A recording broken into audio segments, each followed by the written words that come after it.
In light of recent agreements, I'll say one thing to the next.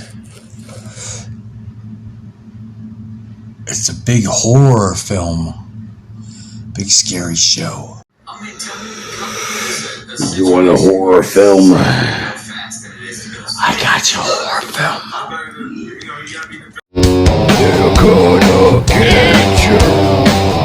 They're gonna get you. They're coming, they're creeping, they're coming to kill you.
I hid the bodies all along the shoreline, all through here.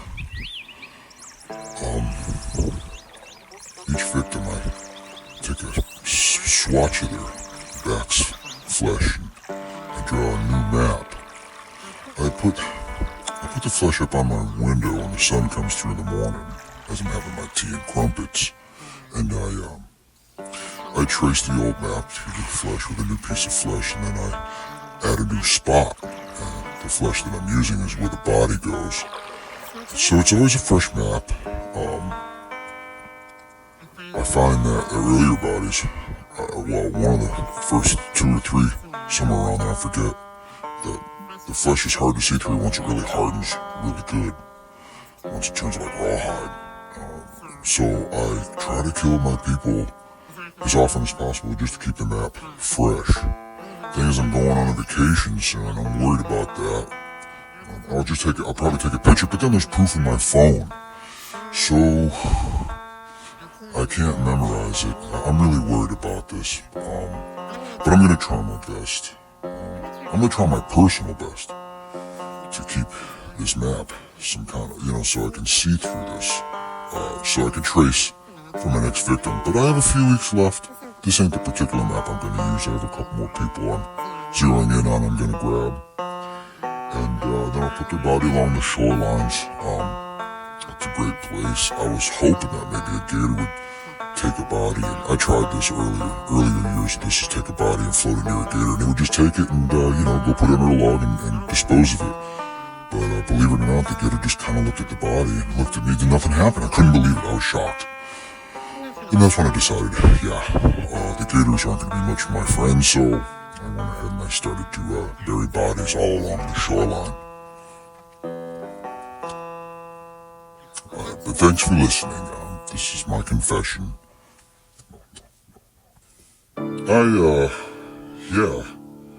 I take pride in where I hide the bodies. Now, the neighbors, they all think I'm probably a little crazy because I'm always walking around. See, as far as they think, I'm a traveling clown, and I'm not here at the house much. But when I bury these bodies along these shorelines, I always wear my clown mask. You see, I like to hide behind a clown mask.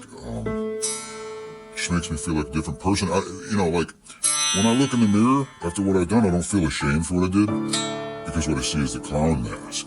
And in my mind, I blame the clown for all these murders. It's not me. The truth is I feel bad. I'm the one that is burying them. That's the secret I keep. But I don't do the murdering. It's the clown. When I dig with real true pride. I don't do it in any cheap way. I just think that it's important to get them deep because these animals around the shorelines. I mean, we got coyotes, fox, they'll dig the bodies up. I learned on my second body when I was much younger. My own dog dug one up. I couldn't believe it. And my mom was like, "What's that out there?" And I go, and it was my second victim. But I feel, if it was up to me, I'd wear the clown mask all the time. I try to sleep in it. The clown mask, it comes from when I was just a boy.